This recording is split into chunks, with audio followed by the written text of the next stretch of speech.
전혀는 애도 못 낳잖아. 서영이 정도면 손주도 금방 보겠지. 시어머니가 안방에서 시누이한테 던진 말입니다.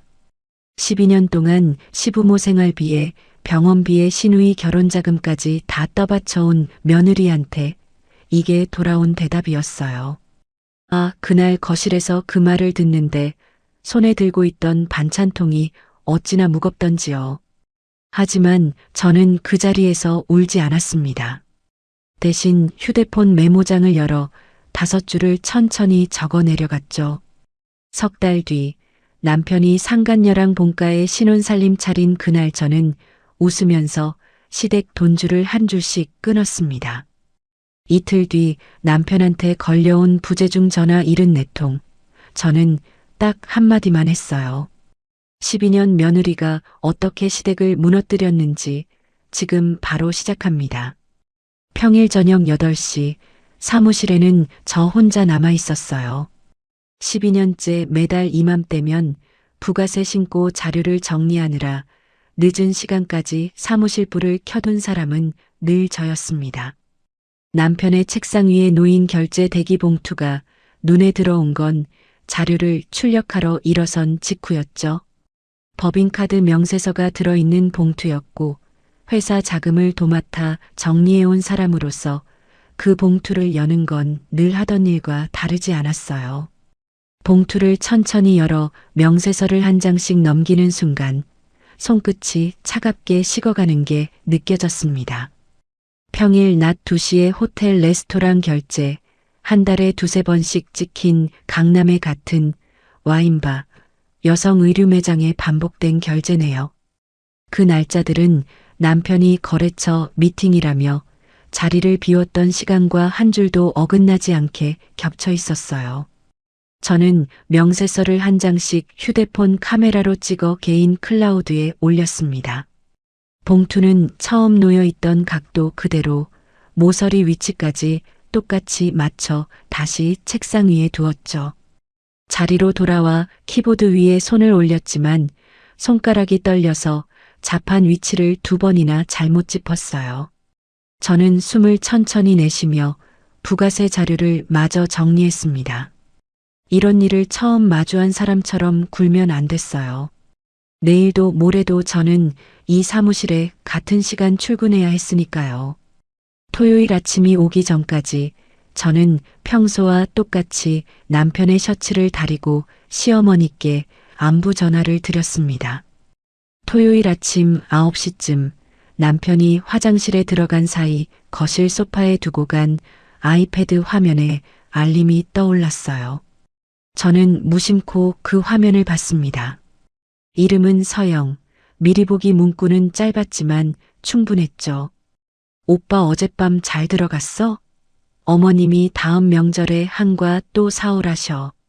그 한 줄을 읽는 동안 저는 거실 한가운데 그대로 서 있었어요. 화장실 물 내려가는 소리가 들렸고 저는 아이패드를 들고 안방으로 들어가 메신저 창을 시간순으로 캡처하기 시작했습니다. 100장이 넘는 화면을 제 메일로 옮기는데 7분이 걸렸어요. 거실로 돌아와 아이패드를 원래 자리에 두고 저는 부엌으로 가 커피를 내렸습니다. 남편이 머리를 털며 거실로 나왔어요. 수민아, 오늘 점심 뭐 먹을까? 남편이 소파에 앉으며 평소처럼 말을 걸었습니다. 저는 머그잔을 식탁에 올리며 대답했어요. 김치찌개 어때? 어제 끓여둔 거 한 번 더 끓이면 돼. 남편이 휴대폰을 들어 메신저를 확인하더니 잠시 화면을 가만히 보다가 휴대폰을 엎어두었습니다. 저는 그 손짓을 모르는 척 커피잔을 들었어요. 머릿속에서는 한 사람의 얼굴이 또렷하게 떠올랐죠. 회사 격리 자리에 들어온 지 1년 반 된 직원, 시어머니가 명절마다 싹싹하다고 칭찬하던 사람, 남편이 회식 때마다 굳이 데리고 다녔던 사람, 2달 전 신축 오피스텔로 이사 갔다며 떡을 돌리던 사람, 이름과 얼굴과 정황이 한 줄로 깨어졌어요. 월요일 아침 저는 평소와 같은 시간에 출근했습니다. 엘리베이터에서 내리자 격리 자리에 앉아있던 상간녀가 저를 보고 웃으며 일어났어요. 이사님 좋은 아침입니다. 상간녀가 가볍게 고개를 숙이며 인사했죠. 저는 들고 있던 종이컵 2개 중 하나를 상간녀의 책상 위에 올려놓으며 말했습니다. 이서영 씨 라떼 시럽 빼고 맞지? 주말은 잘 보냈어요? 상간녀가 두 손으로 컵을 받으며 환하게 웃었어요. 네, 이사님 덕분에요. 이사님은요? 나야 늘 똑같지. 오늘 H인쇄 발주서 들어오면 바로 알려줘요. 저는 자리로 돌아와 컴퓨터를 켰습니다. 손이 한 번도 떨리지 않았어요. 점심시간이 되자마자 저는 회사에서 2블록 떨어진 카페로 향했습니다. 대학 동기 은희에게 전화를 건 건 토요일 밤이었어요. 8년 만에 먼저 연락하는 친구였는데도 은희는 토요일 밤 11시에 단번에 전화를 받아주었죠. 카페 안쪽 자리에 먼저 도착한 은희가 저를 보고 손을 들었습니다. 수민아 여기. 저는 가방을 옆자리에 내려놓으며 마주 앉았어요. 은희야 와줘서 고마워. 은희가 제 얼굴을 가만히 보더니 메뉴판을 옆으로 밀었습니다. 얼굴이 반쪽이다 너. 일단 자료부터 보자. 저는 클라우드를 열어 명세서 사진과 메신저 캡처를 차례로 보여줬어요. 은희가 화면을 넘기는 동안 입을 꾹 다물고 있었습니다. 수민아 잘 들어. 지금 당장 소송 들어가면 너만 손해야. 은희가 휴대폰을 내려놓으며 말했어요. 저는 고개를 들었습니다. 손해라니. 증거가 이렇게 많은데? 은희가 식어가는 커피잔을 두 손으로 감싸주며 대답했어요. 위자료 몇 푼 받자고 12년을 정리하는 게 아니잖아. 최소 3개월, 길면 4개월. 그동안 증거 더 모으고 자금부터 정리해. 저는 잠시 말없이 은희를 바라봤습니다. 자금 정리 어디서부터 해야 하는데? 은희가 휴대폰을 들어 어딘가로 전화를 걸기 시작했어요. 내가 후배 한 명 소개해 줄게. 가사 전문의 재산분할로는 광화문에서 손꼽히는 친구야. 신호가 2번 가더니 상대가 받았습니다. 도윤아 누나야. 내 친구 한 명 보낼 건데 시간 좀 빼줘. 이번 주 안으로. 은희가 통화를 끊고 휴대폰을 제 쪽으로 밀었어요. 수요일 오후 3시. 광화문 사무실. 가서 처음부터 끝까지 다 털어놔. 저는 고개를 끄덕였습니다. 고마워 은희야. 은희가 제 손등을 가볍게 두드렸어요. 수민아 한 가지만 약속해. 지금부터 무슨 일이 있어도 평소처럼 행동해. 시댁에도 회사에도. 알았지? 알았어. 저는 짧게 대답하고 자리에서 일어났습니다. 저녁 7시쯤 마포 아파트로 돌아온 저는 식탁 앞에 노트북을 펴고 앉았어요. 12년 전 결혼할 때 친정에서 보태준 1억 5천만 원, 남편 명의 대출 1억 5천만 원으로 마련한 33평 아파트. 대출 원금 1억 5천 중에 제 적금으로 갚아온 금액이 9천만 원이 넘는다는 사실을 한 줄씩 메모장에 정리했습니다. 현관문 도어록 누르는 소리가 들리자 저는 노트북을 닫고 부엌으로 갔어요. 남편이 양복 재킷을 소파에 던지며 들어왔습니다. 수민아 저녁 뭐야? 된장찌개. 시댁에 다녀올 거라 일찍 차렸어. 남편이 식탁 의자에 앉으며 휴대폰을 꺼냈어요. 시댁? 오늘? 어머님이 관리비 좀 부족하다고 어제 전화 왔어. 다녀올게. 남편이 휴대폰 화면을 보며 건성으로 고개를 끄덕였습니다. 그래. 잘 다녀와. 저는 식탁에 찌개 냄비를 올려놓고 외투를 챙겨 입었어요. 차로 30분 거리 같은 마포구 안에 있는 시댁 본가에 도착한 건 저녁 8시 반쯤이었습니다. 현관문을 열자 된장 끓이는 냄새가 났어요. 시어머니가 앞치마를 두른 채 부엌에서 나오며 반겼습니다. 애미야 왔어. 밥 안 먹었지? 한 그릇 떠났다. 네 어머님. 잘 먹겠습니다. 저는 식탁에 앉아 시어머니가 차려준 된장찌개를 한 숟갈 떴어요. 시어머니가 맞은편에 앉으며 한숨을 살짝 내쉬었습니다. 애미야, 이번 달이 좀 빡빡하다. 너희 아버님 당뇨약 값에 관리비에. 저는 숟가락을 내려놓고 휴대폰을 꺼냈어요. 어머님, 얼마면 될까요? 한 80만 원만 있으면 숨통이 트이지. 저는 모바일 뱅킹을 열어 시어머니 통장으로 80만 원을 송금했습니다. 이체 완료 화면을 시어머니께 보여드리자 시어머니가 제 손을 잡았어요. 애미야, 너밖에 없다, 정말. 우리 집은 너 없으면 어떻게 살았겠니? 저는 미소를 지으며 고개를 숙였습니다. 별 말씀을요, 어머님. 식사 마저 하실게요. 밥을 마치고 시댁을 나서는 길에 시아버지가 거실 소파에서 신문을 접으며 말했어요. 애미야, 조심히 가라. 네, 아버님, 들어가세요. 차에 시동을 걸고 주차장을 빠져나오는 동안 저는 한참을 운전대만 잡고 있었습니다.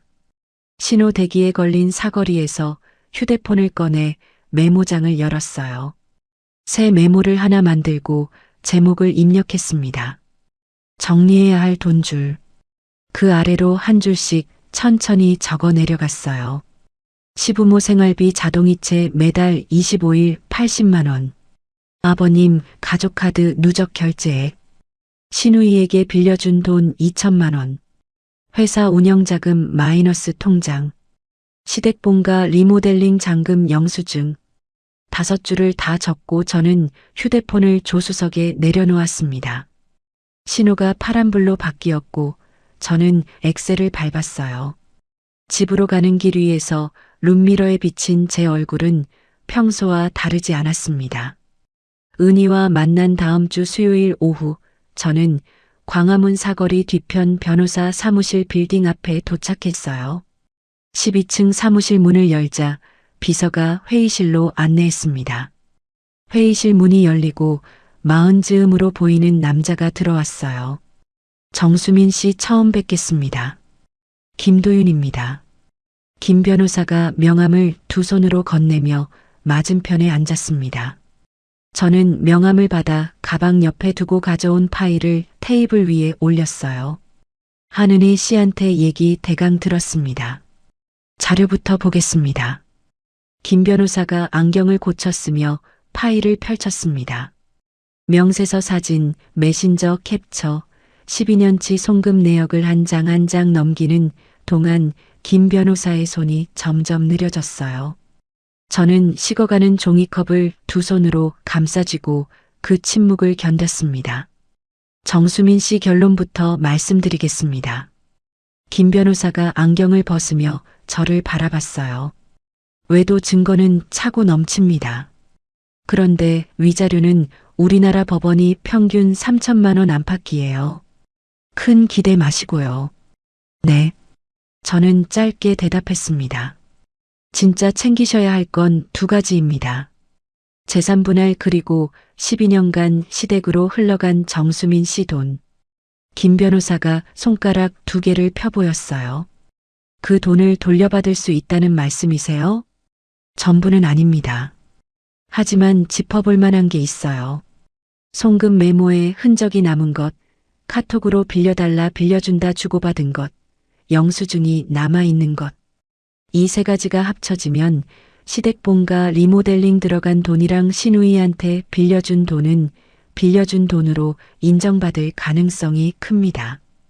저는 가방에서 노트를 꺼내받아 적기 시작했어요. 앞으로 3개월간 시댁에 돈 보내실 일 있으면 무조건 송금 메모에 대여 두 글자 넣으세요. 영수증 있으면 사진으로 다 남기시고요.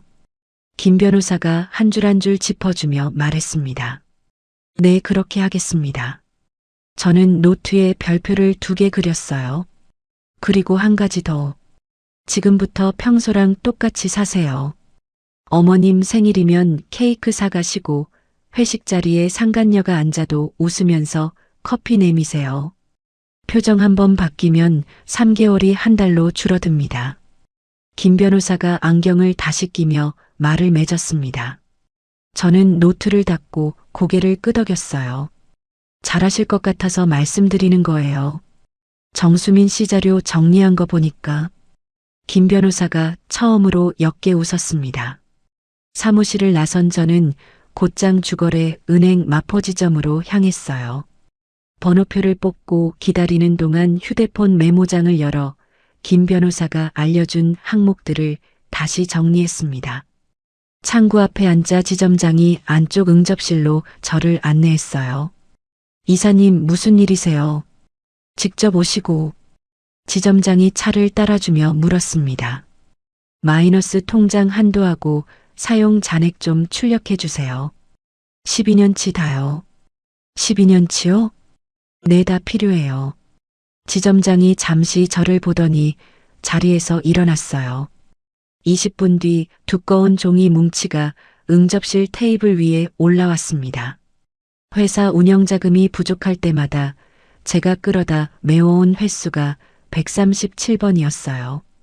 저는 그 종이 뭉치를 가방에 넣고 은행을 나섰습니다. 다음 날 아침 회사 출근길에 저는 평소처럼 1층 카페에서 라떼 2잔을 샀어요. 엘리베이터에서 내리자마자 상간녀의 책상 위에 컵 하나를 올려놓았습니다. 이서영 씨 H인쇄 발주서 정리한 거 점심 전까지 메일로 보내줘요. 네, 이사님 알겠습니다. 상간녀가 두 손으로 컵을 받으며 환하게 웃었어요. 저도 마주 웃어 보이고 자리로 돌아갔습니다. 저녁이 되면 남편의 셔츠를 다리고 양말을 짝지어 서랍에 넣어두었어요. 남편이 늦게 들어오는 날이면 거실 등을 켜둔 채 안방에서 잠든 척을 했죠. 주말이면 시댁에 반찬을 가져다 드리고 시어머니 어깨를 주물러 드렸습니다. 이 루틴을 단 하루도 흐트러뜨리지 않았어요. 그렇게 한 달이 지나고 2달이 흘렀습니다. 2달째 되던 어느 토요일 오후 저는 시댁 본가에 들렀어요. 현관에서 신발을 벗는데 안방 쪽에서 두런두런 말소리가 들렸습니다. 시어머니와 시누이의 목소리였어요. 저는 들고 온 반찬통을 부엌 식탁 위에 잠시 내려놓고 거실 쪽으로 한 발 옮겼습니다. 안방 문이 살짝 열려 있었어요. 엄마, 그러니까 우리 오빠도 답답해서 그러는 거야. 12년 동안 애도 못 낳고. 시누이의 목소리가 또렷이 들렸습니다. 내 말이 그 말이다. 애도 없으니까 깔끔하게 위자료 좀 챙겨주고 보내는 게 낫지 뭐. 시어머니가 한숨을 길게 내쉬며 대꾸했어요. 서영이 정도면 손주도 금방 보겠지. 엄마 명절에 한가도 꼬박꼬박 챙겨오고. 걔가 싹싹하긴 하다. 너희 오빠한테도 살갑고.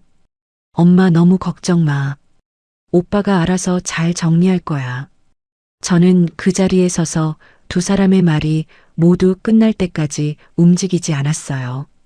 발끝부터 차오르는 무언가가 가슴 한가운데에서 멎었다가 다시 천천히 가라앉는 게 느껴졌습니다. 저는 부엌으로 돌아가 반찬통을 냉장고에 넣었어요. 문을 닫고 안방을 향해 평소와 똑같은 목소리로 말했습니다. 어머님, 저 갈게요. 김치 새로 담근 거 위칸에 넣어놨어요. 안방 문이 열리며 시어머니가 황급히 앞치마를 두르고 나왔어요. 애미야, 벌써 가게? 차 한잔하고 가지. 아니에요, 어머님. 집에 일이 좀 있어서요. 저는 운동화 끈을 메고 문을 열었습니다. 애미야, 다음 주에 또 와. 시어머니가 등 뒤에서 손을 흔들었어요. 저는 뒤돌아 웃으며 고개를 숙였습니다. 엘리베이터를 타고 1층으로 내려가는 동안 거울 속에 비친 제 얼굴은 평소와 같았어요. 차에 시동을 걸고 주차장을 빠져나온 뒤 길가에 차를 잠시 세웠습니다. 휴대폰 메모장을 열어 방금 들은 말을 날짜와 시간까지 함께 적었어요. 11월 16일 오후 3시 20분 시댁 본가 안방 시어머니와 시누이. 그리고 김 변호사에게 문자를 보냈습니다. 오늘 시댁에서 들은 대화가 있습니다. 메모해 두었으니 다음 미팅 때 같이 정리하겠습니다. 답장은 1분도 안 돼 도착했어요. 수고하셨습니다. 정수민 씨. 흔들리지 마시고요. 저는 휴대폰을 조수석에 내려놓고 다시 시동을 걸었습니다. 그날 밤 11시쯤 남편이 술에 취해 거실로 들어왔어요.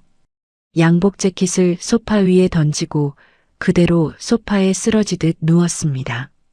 저는 안방 침대에 앉아 있다가 거실로 나갔어요. 여보, 침대로 가서 자. 저는 남편의 어깨를 가볍게 흔들었습니다. 남편은 대답 없이 그대로 잠들었어요. 저는 남편의 양복 재킷을 옷걸이에 걸려고 들어 올리다가 식탁 위에 잠금이 풀린 채로 놓인 남편의 휴대폰을 발견했습니다.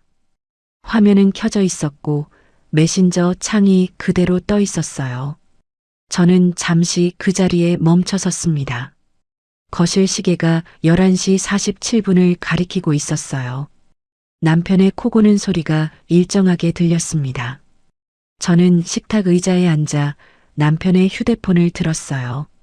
서영이라는 이름의 대화창을 열어 화면을 위로 천천히 올렸습니다. 최근 한 달치 메시지를 제 휴대폰으로 한 장씩 찍어 옮겼어요.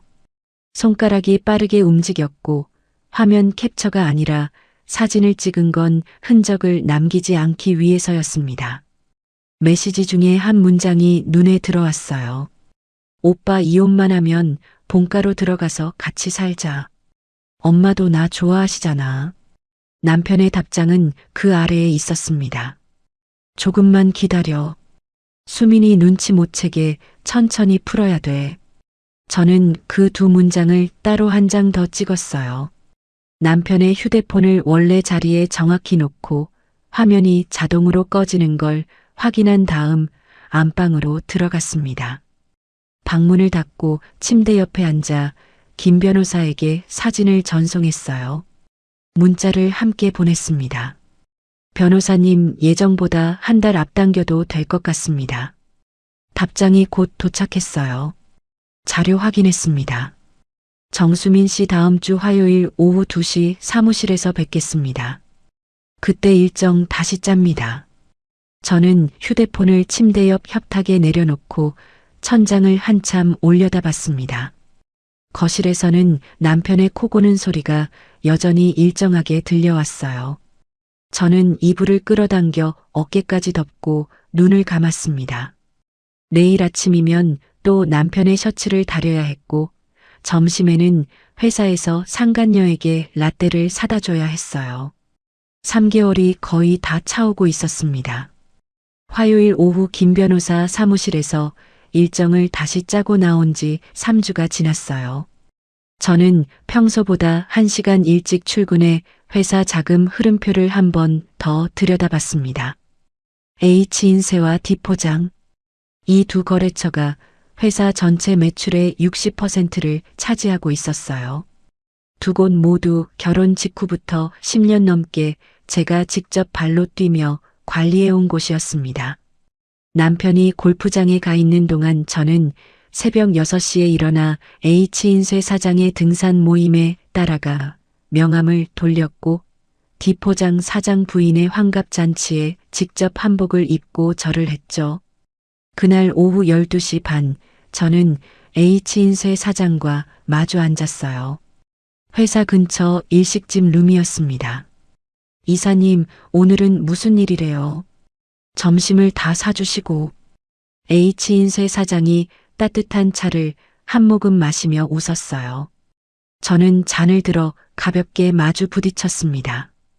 사장님, 그동안 너무 신세 많이 졌어요. 한번 식사 대접하고 싶었어요. 신세는 무슨. 이사님 아니었으면 저희가 지금까지 어떻게 거래했겠어요. H인쇄 사장이 손사래를 쳤습니다. 저는 잠시 젓가락을 내려놓고 사장의 눈을 마주 봤어요. 사장님, 제가 솔직히 말씀드릴게요. 제가 개인적인 일로 회사를 정리해야 할 수도 있어요. H인쇄 사장의 표정이 굳었습니다.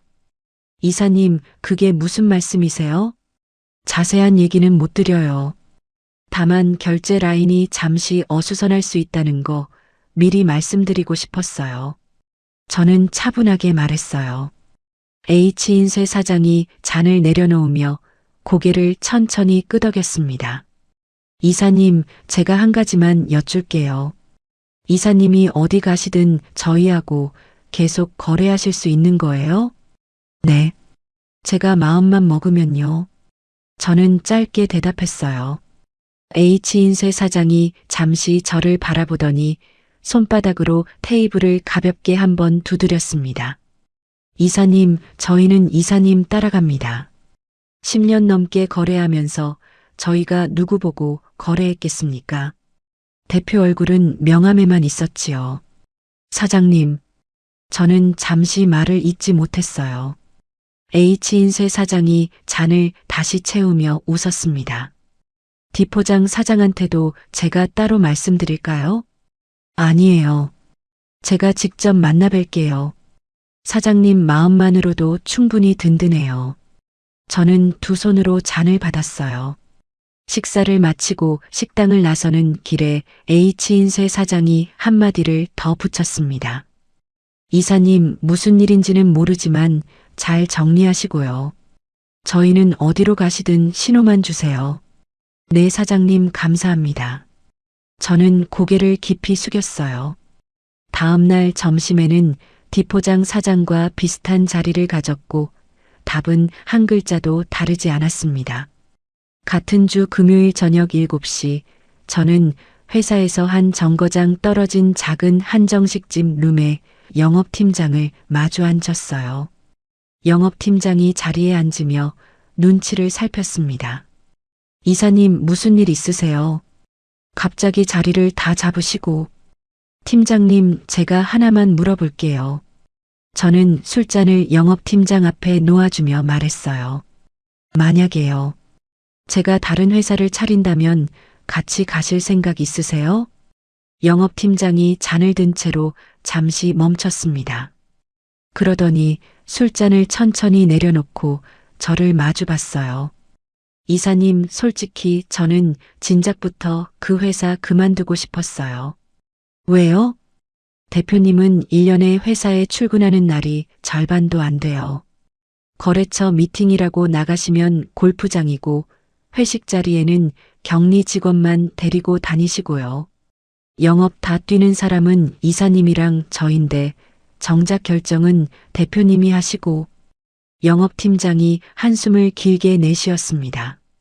이서영 씨는 또 어떻고요? 자기가 사모님이라도 되는 줄 알아요. 저번 달엔 제 후배 직원한테 커피 심부름까지 시켰어요. 그랬어요? 이사님 새로 차리시면 저는 따라가겠습니다. 영업팀장이 잔을 들어 한 번에 비웠어요. 저는 안도의 숨을 짧게 내쉬고 영업팀장의 잔을 다시 채워주었습니다.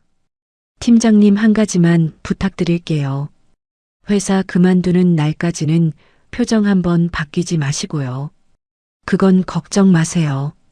제가 그 회사에서 12년 동안 표정 관리 하나로 버틴 사람입니다. 영업팀장이 처음으로 환하게 웃었어요. 저는 잔을 들었습니다. 근데 이사님, 한 가지만 말씀드릴게요. 영업팀장이 잔을 내려놓으며 진지한 표정으로 말했어요. 다른 직원들까지 다 데려가시는 건 좀 어려울 거예요. 가족 있는 친구들은 회사 사정 봐서 남을 수도 있어요.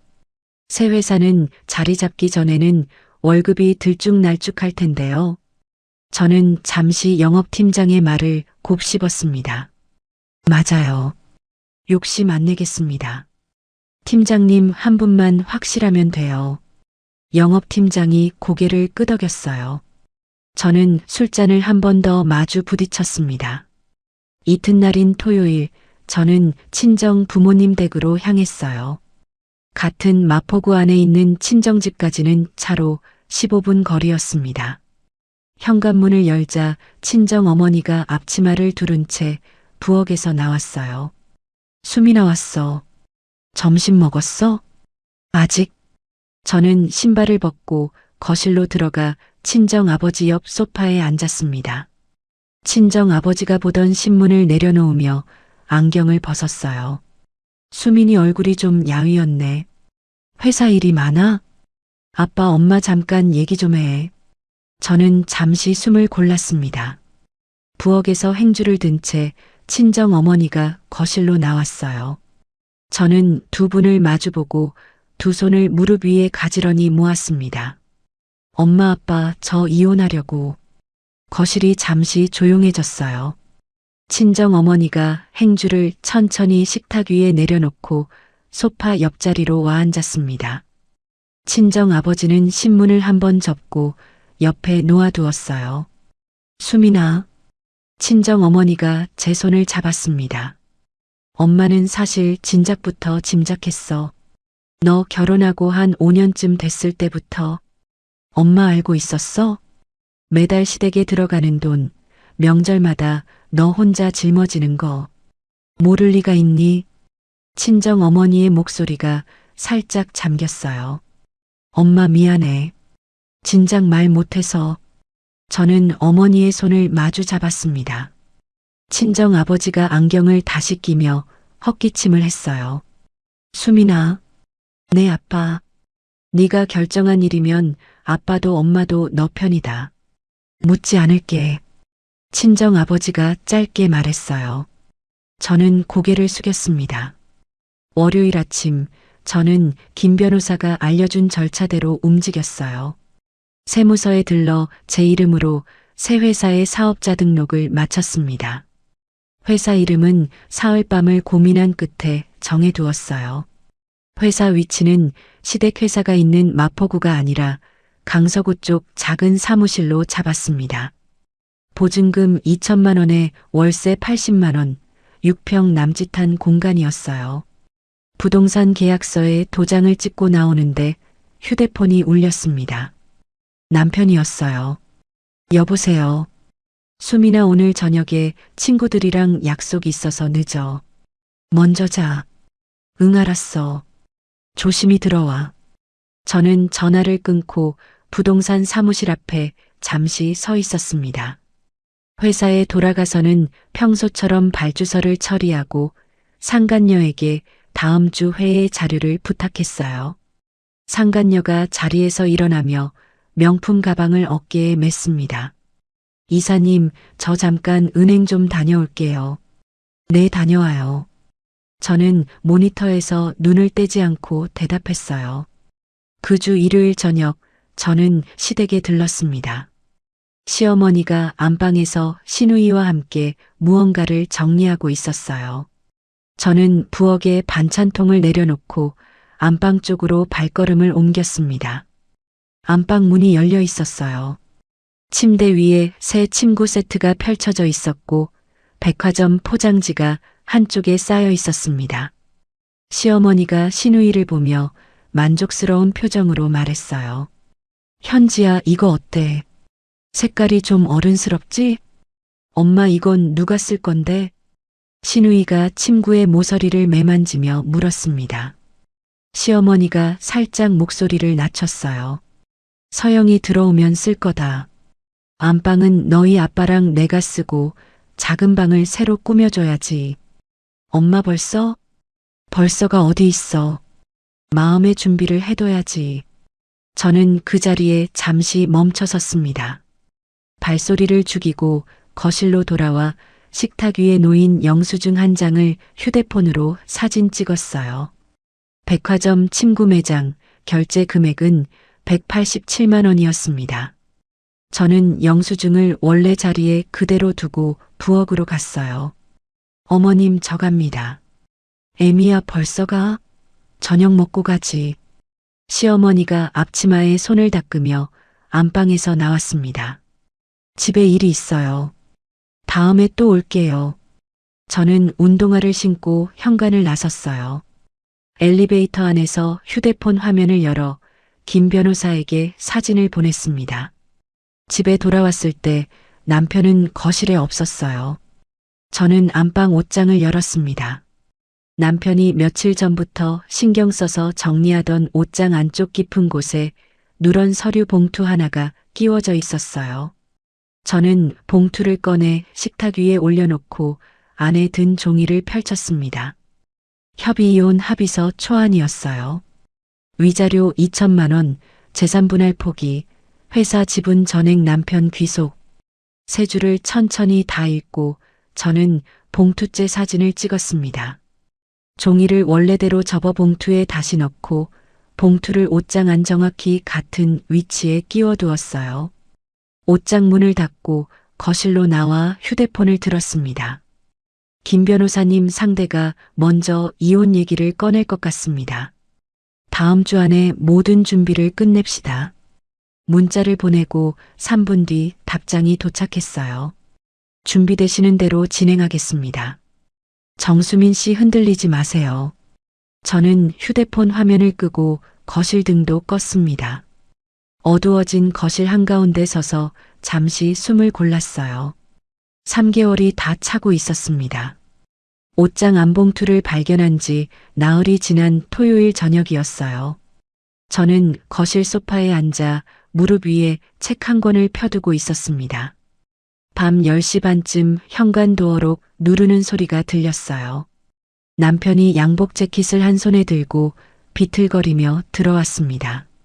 술 냄새가 거실 한가운데까지 올라왔어요. 남편이 가방을 소파 옆 바닥에 던지고 그대로 제 맞은편에 앉았습니다. 수민아. 남편이 손등으로 입가를 한번 닦으며 저를 불렀어요. 저는 책을 덮고 무릎 위에 가지런히 놓았습니다. 왜? 수민아, 우리 얘기 좀 하자. 남편이 가방 안에서 흰 봉투를 꺼냈어요. 옷장 안에서 봤던 그 봉투였습니다. 남편이 봉투를 거실 테이블 위에 툭 내려놓았어요. 수민아, 우리 이혼하자. 남편의 입에서 그 말이 나왔습니다. 저는 봉투를 바라보다가 천천히 남편의 얼굴로 시선을 옮겼어요. 이혼? 저는 짧게 되물었습니다. 그래, 이혼. 우리 이렇게 사는 거 너도 행복하지 않잖아. 남편이 봉투를 제 쪽으로 밀었어요. 열어봐. 변호사한테 받아온 거야. 저는 봉투에서 종이를 꺼내 거실 등 아래로 가져갔습니다. 협의이혼 합의서. 며칠 전 옷장에서 본 그 종이었어요. 저는 처음 읽는 사람처럼 천천히 손가락으로 한 줄씩 짚어 내려갔습니다. 위자료 2천만 원, 재산 분할 포기, 회사 지분은 전부 당신 거. 저는 종이에서 눈을 떼지 않은 채 말했어요. 수민아, 너도 알잖아. 회사는 아버지 회사야. 너한테는 처음부터 지분이 없었어. 남편이 다리를 꼬며 등받이에 몸을 기댔습니다. 아파트는? 아파트도 4명의 대출이 반이 들어가 있고 위자료 2천이면 너 친정에서 보태준 거 충분히 빠지지 않아? 남편이 휴대폰을 만지작거리며 대답했어요. 저는 종이를 무릎 위에 놓고 잠시 천장을 올려다봤습니다. 거실 등의 둥근 가시 노랗게 빛나고 있었어요. 당신. 저는 12년 만에 처음으로 그 사람을 부르는 목소리를 살짝 떨었습니다. 왜? 생각할 시간 좀 줘. 이렇게 갑자기 도장 찍으라고 하면 어떡해. 저는 종이를 봉투에 다시 넣으며 말했어요. 남편이 한숨을 푹 내쉬며 고개를 절레절레 흔들었습니다. 수민아, 너도 알잖아. 우리 이미 끝난 거. 깔끔하게 가자. 그래도 12년이야. 수민아. 남편이 갑자기 목소리를 높였어요. 내가 한 일주일 줄게. 다음 주까지 결정해. 나도 이미 변호사 선임해뒀어. 변호사까지? 동네에 잘하는 사무소 있어. 깔끔하게 끝내자고. 남편이 자리에서 일어났습니다. 먼저 들어가서 잘게. 너도 일찍 자. 남편이 안방으로 들어가는 뒷모습을 저는 가만히 바라봤어요. 방문이 닫히는 소리가 났습니다. 저는 봉투를 그대로 테이블 위에 놓아두고 거실 등을 껐어요. 다음 날 일요일 아침, 저는 일찍 일어나 봉투의 사진을 한 번 더 찍고 김 변호사 사무실로 향했습니다. 광화문 사거리 빌딩 앞에 도착한 건 오전 10시였어요. 김 변호사는 일요일인데도 사무실에 나와 있었습니다. 회의실 책상 위에 봉투를 꺼내놓자 김 변호사가 종이를 받아 안경을 고쳐 썼어요. 이쪽 변호사 사무소 이름이 뭐죠? 저는 합의서 하단의 이름을 손가락으로 짚어줬습니다. 김 변호사가 노트북을 열어 변호사 이름을 검색해 보더니 입꼬리를 살짝 올렸어요. 동네에서 부동산이나 좀 다루는 사무소예요. 가사 전문도 아니고요. 우리 자료 앞에서 협상 여지 충분합니다. 그럼 어떻게 가야 할까요? 협의 이혼은 거절하시고요. 조정 이혼으로 갑니다. 김 변호사가 안경을 벗으며 저를 바라봤어요. 조정 이혼이요? 법원 안에서 조정위원 앞에 양쪽이 마주 앉는 거예요. 협의보다는 한 단계 위, 재판보다는 한 단계 아래. 그 자리에서 우리가 들고 있는 카드를 한꺼번에 풀어놓는 겁니다. 카드라면 저는 김 변호사의 말을 받아 적었습니다. 두 갈래로 가요. 첫째는 위자료보다 재산분할 비율을 끌어올리는 거. 둘째는 시댁에 흘러간 돈을 빌려준 돈으로 따로 청구하는 거. 위자료는 어차피 큰 거 못 받아요. 진짜는 재산분할하고 대여금입니다. 김 변호사가 손가락 2개를 펴보였어요. 네, 그렇게 가요. 저는 짧게 대답했습니다. 한 가지만요. 상대 변호사한테는 정수민 씨가 합의서대로 도장 찍어준다고 하세요. 절차만 변호사 통해서 가자고 하시고요. 상대가 방심하게. 김 변호사가 말을 맺었어요. 저는 고개를 끄덕였습니다. 사무실을 나와 집으로 돌아오는 길에 저는 다시 한번 깊이 숨을 골랐어요. 화요일 저녁 저는 안방에 들어가 침대에 걸터앉은 남편 옆에 다가갔습니다. 남편이 휴대폰을 보다가 고개를 들었어요. 당신, 저는 봉투를 손에 들고 있었습니다. 왜? 합의서대로 도장 찍어줄게. 대신 절차는 깔끔하게 변호사 통해서 가자. 남편의 표정이 한순간 멈췄어요. 진짜? 응. 깨끗하게 끝내. 저는 짧게 답했습니다. 남편이 잠시 저를 빤히 바라봤어요. 뭔가 미심쩍은 표정이 살짝 스치는가 싶더니 곧 입꼬리가 올라갔습니다. 잘 생각했다, 수민아. 우리 어차피 끝난 거였잖아. 남편이 휴대폰을 들어 누군가의 번호를 저에게 전송했어요. 이게 내 변호사 연락처야. 너희 쪽 변호사한테 전달해. 응, 알았어. 저는 휴대폰을 들고 안방을 나왔습니다. 목요일 오후 2시쯤 회사에 시어머니가 직접 찾아왔어요. 비서가 저에게 알리지도 않은 채 시어머니가 사무실 문을 열고 들어왔습니다. 애미야. 시어머니가 의자에 앉기도 전에 제 손부터 잡았어요. 저는 책상 위에 놓여있던 휴대폰의 녹음 버튼을 손끝으로 살짝 눌렀습니다. 어머님, 무슨 일이세요? 연락도 없이. 애미야, 내가 우리 현우가 한번 실수한 거 알아. 알아. 시어머니가 의자에 앉으며 제 손을 두 손으로 감쌌어요. 어머님, 애미야 한 번만 봐줘라. 위자료는 우리 현우가 알아서 잘 챙겨줄 거고, 너도 새 출발 깨끗하게 하고. 어머님, 그게 무슨 말씀이세요? 저는 일부러 한 박자 늦게 되물었어요. 애미야, 우리 가족 너밖에 없는 거 너도 알지? 너 없으면 우리 어떻게 사니? 그러니까 위자료 받고 깨끗하게 보내달라. 회사도 건들지 말고. 시어머니의 목소리가 떨렸습니다.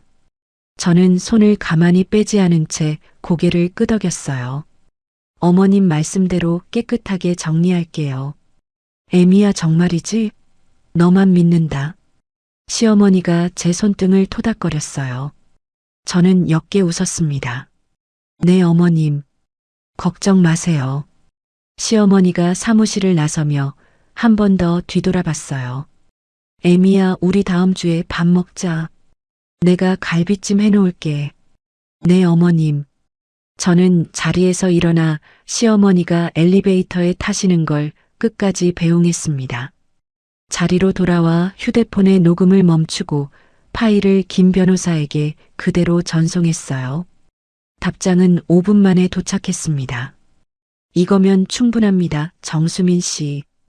조정실에서 결정적 카드됩니다. 저는 휴대폰을 책상 서랍에 넣고 컴퓨터 모니터로 다시 시선을 돌렸어요. 금요일 점심, 저는 영업팀장과 회사 근처 김밥집에 마주 앉았습니다. 이사님, 다음 주가 그날이죠? 영업팀장이 김밥을 입에 넣으며 작게 물었어요. 네, 화요일이에요. 인수인계는 제가 다음 주 수요일부터 일주일 내로 마무리하겠습니다. 영업팀장이 단정하게 답했습니다. 팀장님, 한 번만 더 부탁드릴게요. 화요일 아침까지는 절대 티내지 마세요. 이사님, 걱정 마세요. 제가 마지막 인사까지 환하게 웃을게요. 영업팀장이 김밥 하나를 더 입에 넣으며 웃었어요. 저는 잔에 든 보리차를 한 모금 마시고 자리에서 일어났습니다. 같은 날 저녁, 저는 친정 부모님 댁으로 향했어요. 차 트렁크에 짐가방 2개를 미리 실어갔습니다. 친정집 작은 방에 가방을 내려놓는데 친정 어머니가 문 앞에 서서 저를 바라봤어요. 수민아, 엄마는 네가 들어와서 산다고 하면 좋다. 12년 동안 너 빈자리 컸어. 친정 어머니가 제 등을 한번 쓸어내렸습니다. 엄마 화요일에 끝나면 그날 저녁부터 여기서 잘게. 그래. 친정 어머니가 고개를 끄덕였어요. 저는 가방을 작은 방 옷장에 넣어두고 외투를 챙겨 입었습니다. 아파트로 돌아온 건 밤 9시쯤이었어요. 남편은 거실에 없었습니다. 저는 안방 옷장에서 통장과 도장이 든 상자, 그리고 12년치 자금 자료가 든 외장하드를 따로 챙겨 가방에 넣었어요. 옷장에 걸린 옷들은 그대로 두었습니다. 거실로 나와 책장 한쪽에 꽂혀 있던 결혼식 앨범을 꺼냈어요. 소파에 앉아 첫 장을 폈습니다. 12년 전 4월, 야외 결혼식장에 벚꽃 아래 2사람. 저는 한 장 한 장 천천히 넘겼어요. 신혼여행에서 찍은 사진, 시댁 식구들과 처음 찍은 가족사진, 결혼 1주년 기념일에 시어머니가 차려준 미역국 앞에서 웃고 있는 제 모습. 마지막 장을 넘기고 앨범을 덮었어요. 저는 앨범을 책장 원래 자리에 꽂아두고 거실 등을 껐습니다. 휴대폰을 들어 김 변호사에게 문자를 보냈어요. 화요일 조정 잘 부탁드립니다. 다음 날부터는 친정으로 들어가 있겠습니다. 답장은 곧 도착했습니다. 저도 준비 마쳤습니다. 푹 주무세요, 정수민 씨. 저는 화면을 끄고 안방으로 들어갔어요. 남편은 아직 들어오지 않았습니다. 저는 침대 한쪽에 똑바로 누워 천장을 올려다봤어요. 이 침대에서 마지막으로 자는 밤이었습니다. 화요일 아침 8시 반, 저는 법원 앞 카페에서 김 변호사와 마주 앉았어요. 김 변호사가 가방에서 서류 봉투 3개를 꺼내 테이블 위에 가지런히 놓았습니다. 정수민 씨, 마지막으로 한 번만 짚어볼게요. 김 변호사가 안경을 고쳤으며 말했어요. 네. 위자료는 5천만 원까지 부르고 시작합니다. 협상에서 깎이는 거 감안하면 그게 적정선이에요. 아파트는 정수민 씨 지분 그대로 인정받는 거 1순위고요. 김 변호사가 종이를 한 장 짚었습니다. 마이너스 통장은요? 5천만 원짜리니까 절반은 상대가 떠안는 걸로 갑니다. 회사 운영자금으로 끌어다 쓴 거니까요. 저는 고개를 끄덕였어요. 시댁 리모델링 3천만 원이랑 신우이 2천만 원은요? 이건 위자료나 재산분할 안에 묵지 않습니다. 따로 빌려준 돈으로 청구해서 분할 상환받는 걸로요. 이혼이랑은 별개로 굴러가는 채권이에요. 김 변호사가 손가락으로 종이 위 빈 칸을 두드렸어요. 저는 잔에 든 따뜻한 차를 한 모금 마셨습니다. 변호사님, 네, 긴장돼요. 저는 처음으로 입 밖에 그 말을 꺼냈어요. 김 변호사가 안경을 살짝 내리고 저를 바라봤습니다. 정수민 씨가 지난 3개월 동안 한 일을 생각하세요. 그 자료들 앞에서 떨릴 사람은 저쪽이에요. 저는 잔을 두 손으로 감싸쥐었어요. 9시 50분, 우리는 자리에서 일어났습니다. 법원 건물 안으로 들어서 조정실 앞 복도에 도착하니 남편이 먼저 와 의자에 앉아 있었어요. 옆에는 단정한 양복 차림의 남자 변호사 한 명이 서류를 정리하고 있었습니다. 남편이 저를 보더니 입꼬리를 살짝 올렸어요. 여유 있는 표정이었습니다. 10시 정각 조정실 문이 열렸어요. 방 한가운데 긴 책상이 놓여 있었고 그 가운데 50대 후반의 조정위원이 앉아 있었습니다. 양쪽 의자에 우리 부부가 변호사와 함께 마주 앉았어요. 남편이 다리를 꼬며 등받이에 몸을 기댔습니다. 조정위원이 안경을 끼고 서류를 펼쳤어요. 먼저 양측 합의서 초안 내용 확인하겠습니다. 위자료 2천만 원, 재산분할 포기, 회사 지분 전액 남편 귀속. 맞으십니까? 조정위원이 물었습니다. 남편 측 변호사가 먼저 입을 열었어요. 네, 맞습니다. 양측이 이미 협의한 내용입니다. 남편이 만족스러운 표정으로 고개를 끄덕였습니다. 조정위원이 저희 쪽을 바라봤어요. 정수민 씨 측은요? 김 변호사가 자세를 바로 했습니다. 위원님, 저희 쪽은 그 합의 내용에 동의할 수 없습니다. 남편의 표정이 굳었어요. 수민아. 남편이 작게 저를 불렀습니다. 저는 시선을 마주치지 않은 채 정면을 바라봤어요. 김 변호사가 가방에서 두꺼운 파일을 꺼내 조정위원 앞에 한 권 한 권 올려놓았습니다. 위원님, 보충 자료입니다. 한번 봐주십시오. 김 변호사가 차분하게 말했어요. 이게 뭡니까? 남편 측 변호사가 당황한 목소리로 물었습니다. 조정위원이 첫 번째 파일을 펼쳤어요. 법인카드 사적 사용 내역입니다. 평일 낮 호텔 레스토랑, 강남 와인바, 여성 의류 매장 결제가 지난 2년간 반복돼 있습니다. 김 변호사가 또박또박 짚어줬어요. 남편이 의자에서 몸을 살짝 앞으로 기울였습니다. 그건 남편이 말을 잇지 못했어요. 김 변호사가 두 번째 파일을 펼쳤습니다. 이건 메신저 캡처입니다. 강현우 씨와 회사 경리 이서영 씨가 주고받은 내용이고요. 이혼하면 본가에 들어와서 같이 살자는 내용도 있습니다. 조정위원이 눈썹을 살짝 올리며 종이를 한 장씩 넘겼어요. 남편 측 변호사가 자기 쪽 의뢰인에게 시선을 보냈습니다. 남편이 입을 꾹 다물고 있었어요. 세 번째는 강현우 씨 어머님께서 직접 정수민 씨 사무실로 찾아오셔서 합의를 종용하신 녹음입니다. 김 변호사가 USB 하나를 조정위원 앞에 올렸습니다.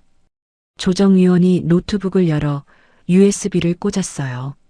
녹음 파일의 일부가 잠시 흘러나왔습니다. 애미야, 우리 가족 너밖에 없는 거 알지? 위자료 받고 깨끗하게 보내달라. 시어머니의 목소리가 조정실에 작게 울렸어요. 남편이 손바닥으로 이마를 짚었습니다. 마지막입니다, 위원님. 지난 12년간 정수민 씨가 시댁으로 송금한 자금 명세입니다.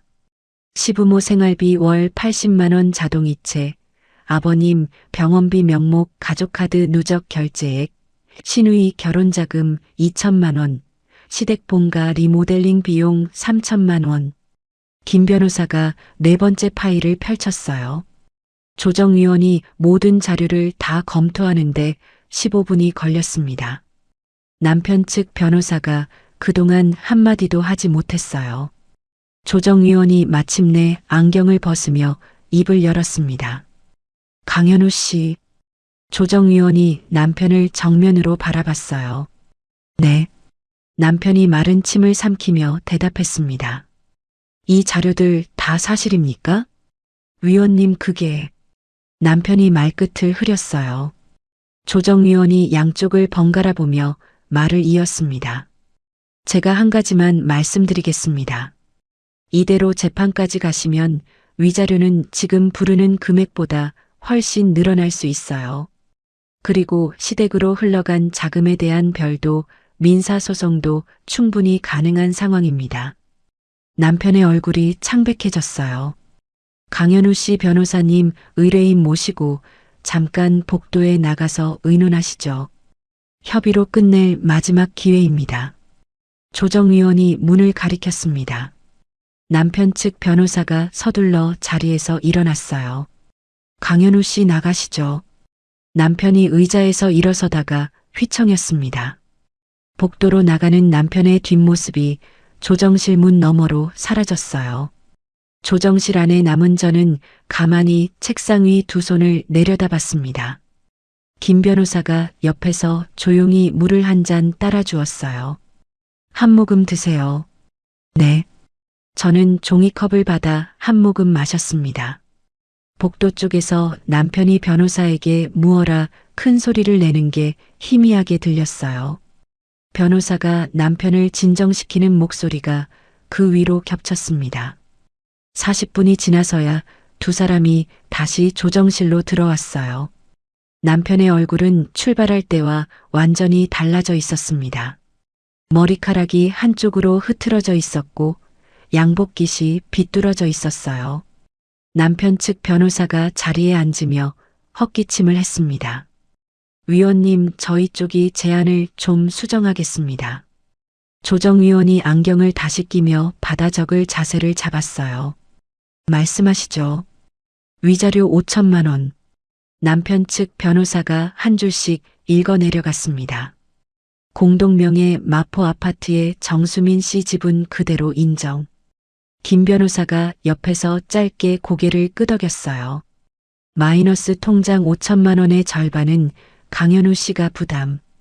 시댁본가 리모델링 자금 3천만 원과 신우이 결혼 자금 2천만 원은 별도 채권으로 인정하고 분할 상환. 남편 측 변호사가 마지막 항목까지 다 읽고 잠시 숨을 골랐습니다. 조정위원이 양쪽을 바라봤어요. 정수민 씨 측 동의하십니까? 네, 동의합니다. 김 변호사가 또렷하게 답했습니다. 강현우 씨 측은요? 동의합니다. 남편이 고개를 푹 숙인 채 짧게 대답했어요. 조정위원이 조정조서를 작성하기 시작했습니다.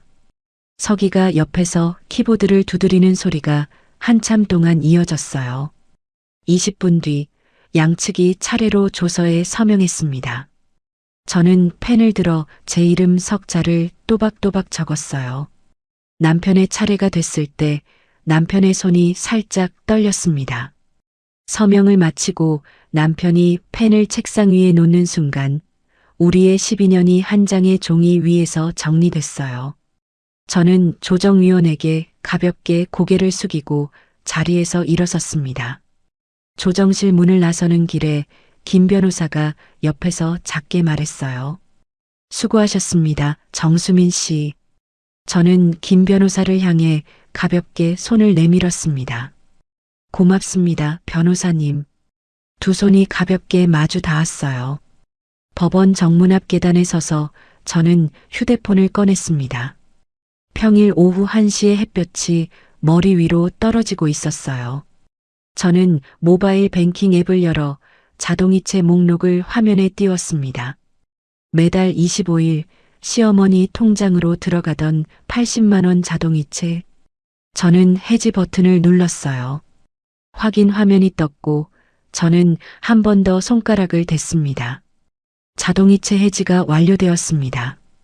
다음으로 카드사 앱을 열어 시아버지 명의 가족카드의 사용 정지 신청을 눌렀어요. 신청이 접수되었습니다라는 안내 문구가 화면 위에 떴습니다. 마지막으로 은행에 전화를 걸었어요. 마이너스 통장 한도 조정 좀 신청하려고요. 상담원이 이름과 계좌번호를 확인했습니다. 제 부담분에 대한 한도를 절반으로 축소해 주세요. 네, 고객님, 정식으로 접수해 드리겠습니다. 저는 통화를 끊고 휴대폰을 가방에 넣었어요. 같은 시각 법원 주차장 한쪽에서 남편이 휴대폰을 들고 누군가에게 전화를 거는 모습이 보였습니다. 목소리는 들리지 않았지만 남편의 입모양이 짧게 움직였어요. 끝났어. 오늘 본가로 짐 옮기자. 저는 시선을 거두고 정문 쪽으로 발걸음을 옮겼습니다. 택시를 타고 친정 부모님 댁 근처 한정식 집으로 향했어요. 룸 안에는 친정 부모님이 먼저 와서 저를 기다리고 있었습니다. 수민아 왔어. 앉아. 친정 어머니가 자리를 펴주었어요. 저는 부모님 사이에 앉아 따뜻한 차를 한 잔 받았습니다. 점심 시켜놨어. 갈비탕 시켰는데 괜찮지? 친정 아버지가 물었어요. 네, 아빠. 저는 잔을 두 손으로 감싸쥐었습니다. 같은 시각 시댁본가 거실에서는 시어머니가 상간녀의 손을 잡고 있었어요. 상간녀는 짐가방 두 개를 현관 앞에 내려놓은 채 두 손으로 시어머니의 손을 마주 잡았습니다. 서영아, 이제부터 네가 우리 며느리다. 시어머니가 환하게 웃으며 말했어요. 남편이 안방으로 짐가방을 옮기는 동안 시아버지가 거실 식탁 앞에 자리를 잡았습니다. 현우야, 한 잔 받아라. 시아버지가 술병을 들어 남편의 잔에 따랐어요. 남편이 두 손으로 잔을 받았습니다. 저는 그 모든 장면을 알 길이 없는 채로 한정식집 룸에 앉아 갈비탕을 한 숟갈 떴어요. 12년 만에 처음으로 친정 부모님과 마주 앉아 천천히 밥을 먹는 점심이었습니다. 식사가 끝날 무렵 휴대폰이 짧게 울렸어요. 김 변호사의 문자였습니다. 조정조서 정보는 일주일 내로 송달됩니다. 자동이체 정지와 카드 해지는 정상 처리되었습니다. 저는 짧게 답장을 보내고 휴대폰을 가방에 넣었어요. 친정 어머니가 제 빈 그릇에 갈비탕 국물을 한 국자 더 떠주었습니다. 수민아, 더 먹어. 더 먹어야 돼. 저는 숟가락을 들어 천천히 입에 댔어요. 이혼 조정 다음 날 아침 8시 친정집 작은 방에서 눈을 떴어요. 천장이 낯설었습니다. 저는 한참 동안 그대로 누워 있다가 천천히 몸을 일으켰어요. 부엌에서 친정 어머니가 된장찌개를 끓이는 냄새가 났습니다. 수민아, 잘 잤어? 친정 어머니가 부엌 입구에서 고개를 내밀었어요. 응, 엄마. 저는 식탁에 앉아 밥 한 공기를 천천히 비웠습니다. 같은 시각 시댁 회사에서는 영업팀장이 정시에 출근해 자기 책상 위에 미리 준비해둔 사직서를 올려놓고 있었어요. 오전 9시 반쯤 영업팀장이 H인쇄와 D포장 두 거래처로 공식 메일을 발송했습니다. 기존 거래는 이번 달 결제분까지만 유지하고 다음 달부터는 새 회사로 발주를 옮긴다는 내용이었어요. 오전 11시쯤 남편이 회사에 출근했습니다. 엘리베이터에서 내려 사무실 문을 여는 순간 영업팀장이 자리에서 일어나 두 손으로 봉투 하나를 내밀었어요. 대표님, 사직서입니다. 영업팀장이 짧게 말했습니다. 남편의 얼굴이 굳어졌어요. 이게 무슨 소리야, 팀장? 인수인계는 일주일 내로 마무리하겠습니다. 영업팀장이 자기 자리로 돌아가 의자에 앉았습니다. 남편이 봉투를 들고 자기 방으로 들어갔어요. 책상에 앉아 메일함을 여는 순간 두 거래처에서 보내온 거래 종료 통보 메일이 가장 위에 떠 있었습니다. 남편이 휴대폰을 들고 H인쇄 사장의 번호를 눌렀어요. 신호가 5번 가도록 받지 않다가 음성사서함으로 넘어갔습니다.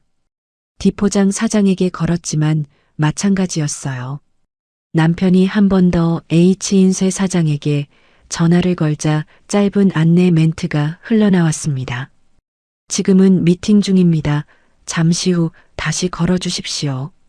남편이 휴대폰을 책상 위에 내려놓고 의자 등받이에 몸을 기댔어요. 같은 날 오전 시댁본가 거실에서는 시어머니가 통장 정리를 막 끝낸 참이었습니다. 매달 25일이면 어김없이 들어오던 80만 원이 그날도 그 다음 날도 통장에 찍히지 않았어요. 시어머니가 안경을 고쳐 쓰고 통장을 다시 한번 들여다봤습니다. 여보, 25일이 지났는데 애미 송금이 안 들어왔어. 시어머니가 신문을 펼치고 있던 시아버지를 향해 말했어요. 전화해봐. 시아버지가 신문에서 눈을 떼지 않은 채 짧게 대꾸했습니다. 시어머니가 휴대폰을 들어 제 번호를 눌렀어요. 저는 그 시각 친정집 거실에서 따뜻한 차를 한 잔 들고 있었습니다. 화면에 떠오른 시어머니의 이름을 잠시 바라보다가 그대로 음소거 버튼을 눌렀어요. 휴대폰을 식탁 위에 엎어두고 저는 김 변호사에게 짧은 문자를 보냈습니다. 오늘부터 시댁 식구 전화는 받지 않겠습니다. 필요한 연락은 변호사님 통해서요. 답장이 곧 도착했어요. 알겠습니다, 정수민 씨. 그쪽 변호사한테도 통보해 두겠습니다. 같은 날 오후 4시쯤 시아버지가 단골 약국에 들렀습니다. 당뇨약을 2달치 받아 카드를 내밀었어요. 약사가 단말기를 1번, 2번 긁어보더니 고개를 갸웃했습니다. 강만석 어르신 카드가 안 되네요. 안 돼? 시아버지의 목소리가 살짝 올라갔어요. 내 결제가 거절됩니다. 다른 카드 있으세요? 약사가 카드를 2손으로 돌려드렸습니다. 시아버지가 한참 동안 카드를 들여다봤어요.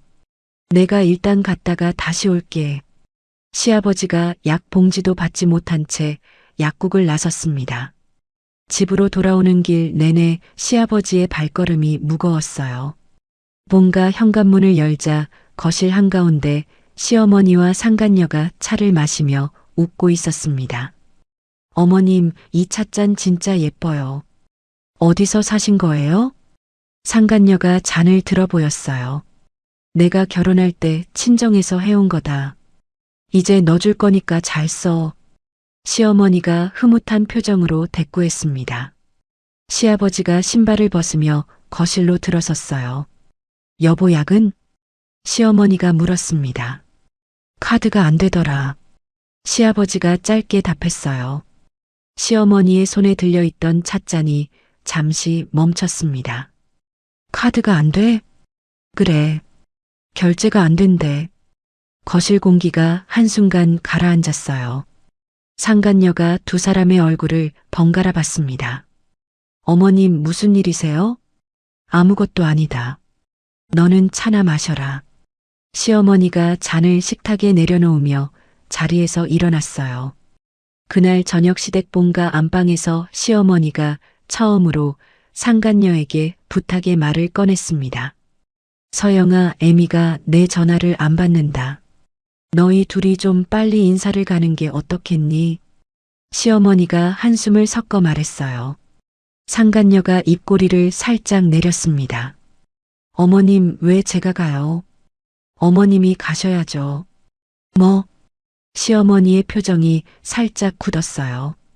저는 시어머니랑 사돈집에 인사 갈 입장이 아니잖아요. 어머님이 사돈한테 직접 말씀하셔야지. 상간녀가 휴대폰을 들여다보며 짧게 대꾸했습니다. 시어머니가 잠시 말을 잃은 채 상간녀를 바라봤어요. 다음 날 아침 회사 사무실에서는 직원 월급 지급일이 코앞으로 다가와 있었습니다. 남편이 회계 화면을 열어 운영자금 잔액을 확인했어요. 숫자가 평소의 3분의 1도 되지 않았습니다. 거기에 마이너스 통장 절반이 자기 부담으로 넘어왔다는 안내문까지 은행 앱에 떠 있었어요. 남편이 의자에서 일어나 사무실 안을 2바퀴 돌았습니다. 전화기를 들었다 놓기를 여러 번 반복하더니 마침내 제 번호를 눌렀어요. 저는 친정집 거실 식탁 앞에서 따뜻한 보리차를 마시고 있었습니다. 휴대폰 화면에 남편의 이름이 떴어요. 저는 화면을 보고도 손을 대지 않았습니다. 벨이 멈추고 부재중 한 통이 떴어요. 5분 뒤 두 번째 벨이 울렸습니다. 저는 보리차를 한 모금 더 마셨어요. 10분 뒤 세 번째 벨, 그 다음에는 5분, 그 다음에는 3분 간격으로 벨이 울렸습니다. 오후가 되자 부재중 전화가 30통이 넘어갔어요. 같은 시각 신우이에게도 친척들 사이에서 도는 소문이 흘러들어갔습니다. 신우이가 떨리는 손으로 제 번호를 눌렀어요. 저는 잠시 망설였지만 신우이의 전화는 한 번 받기로 했습니다. 여보세요. 저는 짧게 답했어요. 옳게 너무하는 거 아니야? 신우이의 목소리가 처음부터 날카로웠습니다. 무슨 말씀이세요? 오빠가 이혼했다는 거 왜 친척들이 다 알게 해? 그리고 엄마 자동이체는 또 왜 끊어? 아빠 약값까지. 저는 잠시 침묵했어요. 현지 씨, 왜? 결혼하실 때 빌려드린 2천만 원 차용증 정리해서 보내드릴게요. 분할 상환 일정도 같이 보낼게요. 저는 또박또박 말했습니다. 옳게 지금 그게 무슨 소리야? 통화는 여기까지 할게요. 저는 전화를 끊었어요. 휴대폰을 식탁 위에 내려놓는 동안 신우이의 이름으로 다시 한번 벨이 울렸습니다. 저는 받지 않았어요. 오후 5시가 지나자 남편의 부재중 전화가 47통을 찍었습니다. 같은 시각 시댁본가 거실에서는 시어머니와 상간녀가 처음으로 큰 소리를 내고 있었어요. 서영아, 너 들어오고 나서 우리 집안이 이렇게 됐다. 시어머니가 손가락 끝을 떨며 말했습니다. 어머님, 그게 무슨 말씀이세요? 제가 뭘 했다고요? 상간녀가 자리에서 벌떡 일어났어요. 어른이 말하면 듣는 신용이라도 해라. 너 정수민이 시어머니 모시고 살 때 어떻게 했는지 알기는 알아? 시어머니의 목소리가 거실 안에 크게 울렸습니다. 상간녀가 잠시 시어머니를 노려보다가 안방 쪽으로 휙 돌아섰어요. 제가 왜 이런 소리 들으면서 살아야 되는데요? 상간녀가 안방 문을 쾅 닫았습니다. 상간녀가 들어간 방에서 짐가방 지퍼를 여는 소리가 들렸어요. 명품 가방을 먼저 꺼내고 옷가지를 차곡차곡 챙기는 소리였습니다. 시어머니가 거실 소파에 그대로 주저앉았어요. 다음 날 정오까지 남편의 부재중 전화는 누적 74통을 찍었습니다. 저는 그 시각 친정집 거실에서 친정 어머니가 깎아준 사과 한 조각을 입에 넣고 있었어요. 휴대폰 화면 위에 부재중 74통이라는 알림이 떠 있었습니다. 저는 그 숫자를 한참 동안 바라봤어요. 친정 어머니가 사과 접시를 식탁에 내려놓으며 저를 봤습니다. 숨이나 받아라. 받고 끝내. 친정 어머니가 짧게 말했어요. 엄마, 한 번은 받아야 끝이 나. 안 그러면 계속 매달릴 거야, 저 사람. 친정 어머니가 식탁 의자에 앉으며 사과 한 조각을 입에 넣었습니다. 저는 휴대폰을 들었어요. 벨이 한 번 더 울렸습니다. 이번에는 통화 버튼을 천천히 눌렀어요. 전화기 너머에서 거친 숨소리가 먼저 들렸습니다. 여보세요. 남편의 목소리가 떨렸어요. 왜? 저는 짧게 답했습니다. 남편이 다급하게 말을 이었어요. 수민아, 제발 한 번만 만나줘. 회사 결제가 안 돌아가. 부모님 카드도 다 막혔어. 한 번만 도와줘, 수민아. 저는 식탁 위에 한 손을 가만히 올려놓고 천장을 한번 바라봤습니다. 12년 동안 한 번도 들어본 적 없는 남편의 목소리였어요. 저는 천천히 입을 열었습니다. 이젠 남남이잖아. 그리고 전화를 끊었어요. 휴대폰을 식탁 위에 엎어두고 저는 사과 한 조각을 다시 입에 넣었습니다. 친정 어머니가 제 등을 한번 가만히 쓸어주었어요. 전화를 끊고 1시간쯤 지났을 때 휴대폰이 다시 울리기 시작했어요. 이번에는 받지 않았습니다. 다음 날 아침 9시 반쯤 현관도어록 누르는 소리도 없이 누군가 친정집 초인종을 눌렀어요. 친정어머니가 인터폰 화면을 들여다보더니 잠시 입을 다물었습니다. 수민아, 너 작은 방 들어가 있어. 친정어머니가 짧게 말했어요. 엄마 누구야? 사돈어른이야. 저는 자리에서 일어났습니다. 작은 방으로 들어가는 길에 친정어머니가 현관문을 여는 소리가 들렸어요.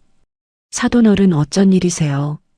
친정어머니의 목소리가 평소보다 한 톤 낮았습니다. 사돈 수민이 좀 봐야겠어요. 잠깐만 얼굴이라도. 시어머니의 목소리가 떨렸어요. 사돈어른 수민이는 안 만납니다. 친정어머니가 또박또박 말했습니다. 사돈 한 번만요. 내가 잘못한 거 알아요. 정말 한 번만. 시어머니의 목소리가 살짝 갈라졌어요. 사돈어른, 우리 수민이가 12년을 시댁 식구로 산 사람입니다. 그 12년 동안 사돈어른이 우리 수민이를 어떻게 대했는지 저도 다 듣고 있었어요. 친정어머니의 목소리에 처음으로 단단한 결기가 묻어났습니다. 사돈, 이제 남남이에요. 돌아가세요. 친정어머니가 짧게 말하고 현관문을 닫았어요. 문이 닫히는 둔탁한 소리가 작은 방까지 전해졌습니다.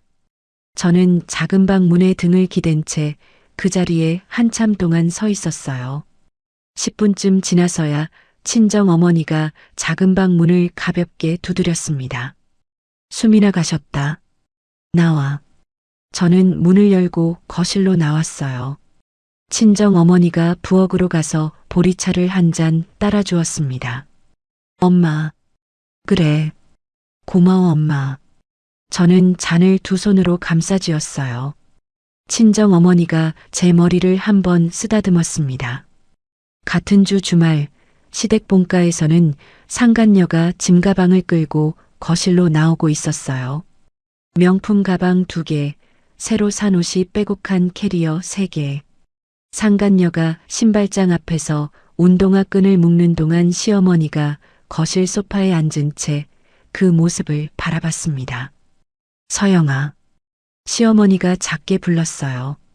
상간녀가 끈을 다 묶고 일어나며 시어머니를 돌아봤습니다. 어머님, 솔직히 말씀드릴게요. 상간녀의 표정이 차가웠어요. 처음부터 이 집안이 이 정도일 줄 알았으면 저 안 들어왔어요. 시어머니의 얼굴이 굳었습니다. 서영아, 너 그게 무슨 말이야? 카드 막히고 회사 흔들리는 거 들어와서 사흘 만에 본 사람이 저예요. 어머님, 며느리 안 할래요. 상간녀가 캐리어 손잡이를 잡았어요. 서영아. 남편이 안방에서 나오며 황급히 상간녀의 팔을 잡았습니다. 서영아, 잠깐만. 나랑 얘기 좀 해. 상간녀가 팔을 거칠게 빼냈어요. 오빠, 내 인생까지 같이 무너뜨리지 마. 상간녀가 캐리어를 끌고 현관문을 열었습니다. 문이 닫히는 소리가 본가 안에 메아리 쳤어요. 남편이 그 자리에 한참 서 있다가 거실 소파에 그대로 주저앉았습니다. 시어머니는 부엌으로 들어가 식탁 위에 두 손을 짚은 채 어깨를 떨었어요. 다음 주 월요일 김 변호사 사무실로부터 전화가 왔습니다. 정수민 씨 상대 측에서 가처분 신청을 했습니다. 김 변호사의 목소리가 차분했어요. 가처분이요? 새 회사가 거래처를 빼돌렸다는 내용이에요. 영업을 못하게 막아달라는 신청입니다. 저는 잠시 말을 잃었습니다. 변호사님, 어떻게 해야 돼요? 걱정 안 하셔도 됩니다. 거래처들이 자발적으로 옮긴 거잖아요. 사장님들께 확인서 한 장씩만 받으면 끝나는 일이에요. 김 변호사가 또박또박 말했어요. 저는 그날 오후 H인쇄 사장과 D포장 사장에게 각각 전화를 걸었습니다. 사장님, 죄송한 부탁 하나 드려도 될까요? 이사님, 무슨 일이세요? H인쇄 사장이 반갑게 받았어요. 저는 사정을 짧게 설명했습니다. 이사님, 그건 일도 아니에요. 제가 직접 손으로 써서 보낼게요. H인쇄 사장이 한 박자도 머뭇거리지 않았어요. 다음 날 김 변호사 사무실로 두 사장이 직접 자필로 쓴 확인서가 도착했습니다. 저희는 정수민 이사를 신뢰해서 자발적으로 거래처를 변경했습니다. 한 줄짜리 문장이었지만 그 한 줄에 두 사람의 도장이 또렷이 찍혀 있었어요. 한 달 뒤 가처분 신청은 기각됐습니다. 비슷한 시기에 친척 단톡방에서도 작은 소동이 있었어요. 신우이가 단톡방에 긴 글을 한 편 올린 게 시작이었습니다. 오빠가 너무 안 됐어요. 올케가 위자료 받고 회사까지 무너뜨려서 가족 다 길거리에 나앉을 판이에요. 친척 어른들 단톡방에 신우이의 글이 올라온 지 30분쯤 지났을 때 큰 고모의 짧은 답글이 달렸어요. 현지야, 한 가지만 묻자. 수민이가 12년 동안 너희 부모님 생활비랑 너희 아버지 병원비 다 댄 거 친척들이 모를 줄 알았니? 수민이가 너 결혼할 때 2천만 원 빌려준 것도 우리가 다 알고 있다. 올케 영자야, 듣고 있냐? 이 일은 내 아들이 시작한 일이다. 큰 고모의 답글이 올라온 뒤로 단톡방은 잠시 조용해졌어요. 신우이가 자기가 올린 글을 삭제하는 알림이 떴습니다. 그 뒤로 신우이는 단톡방에 어떤 글도 올리지 못했어요. 한 달이 지나자 시댁회사는 거래처 두 곳을 잃은 충격에서 회복하지 못했습니다. 남편이 직원 5명에게 정리해고 통보를 했어요. 사무실 임대료조차 2달째 밀리기 시작했습니다. 같은 시기 저는 새 회사에서 첫 분기 결산을 마무리했어요. H인쇄와 D포장 두 거래처의 안정적인 발주 덕분에 첫 분기 매출이 6억을 넘겼습니다. 작은 회식 자리를 마련해 영업팀장과 함께 새로 합류한 회계 담당자, 그리고 H인쇄 사장과 D포장 사장을 초대했어요. 회식 자리에서 H인쇄 사장이 잔을 들며 말했습니다. 이사님, 아니, 이제 대표님이지. 대표님이 자리 잡으시는 거 보니까 저희도 마음이 놓입니다. 사장님, 감사합니다. 저는 두 손으로 잔을 받았어요. 영업팀장이 옆에서 작게 웃었습니다. 대표님, 이렇게 빨리 자리 잡힐 줄 몰랐어요. 팀장님 덕분이죠. 저는 영업팀장의 잔을 채워주었어요. 2달 뒤 어느 날 친정 어머니가 부엌에서 저녁을 차리다가 전화 한 통을 받았습니다. 신우이의 전화였어요. 네, 사돈. 친정 어머니가 짧게 받았습니다. 전화 너머의 신우이가 무어라 다급하게 말하는 소리가 거실까지 희미하게 들렸어요. 친정 어머니가 잠시 말을 듣다가 짧게 답했습니다. 수민이한테 전하긴 할게요. 결정은 수민이가 합니다. 친정 어머니가 전화를 끊고 거실로 나왔어요. 수민아, 네 엄마. 시아버지가 쓰러져서 입원하셨대. 친정 어머니의 목소리가 평이했습니다. 저는 식탁 앞에 가만히 앉아 있었어요.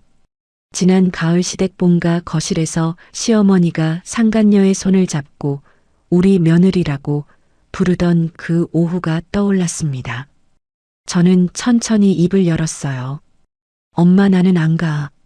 친정 어머니가 짧게 고개를 끄덕였습니다. 그래.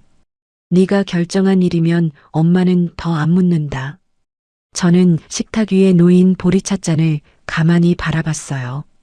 병문안은 가지 않기로 했지만 빌려준 돈은 빌려준 돈대로 정리해야 했습니다. 다음 날 저는 김 변호사 사무실에 들렀어요. 변호사님, 시댁본가 리모델링 자금 3천만 원이요. 분할 상환 한 번이라도 들어왔어요? 저는 회의실 의자에 앉으며 물었습니다. 김 변호사가 안경을 고쳤으며 자료를 펼쳤어요. 한 번도 안 들어왔습니다. 첫 달부터 미납이에요. 그럼 정식 절차로 청구해 주세요. 저는 짧게 말했습니다. 네, 그렇게 진행하겠습니다. 김 변호사가 자료에 빨간 펜으로 표시를 했어요.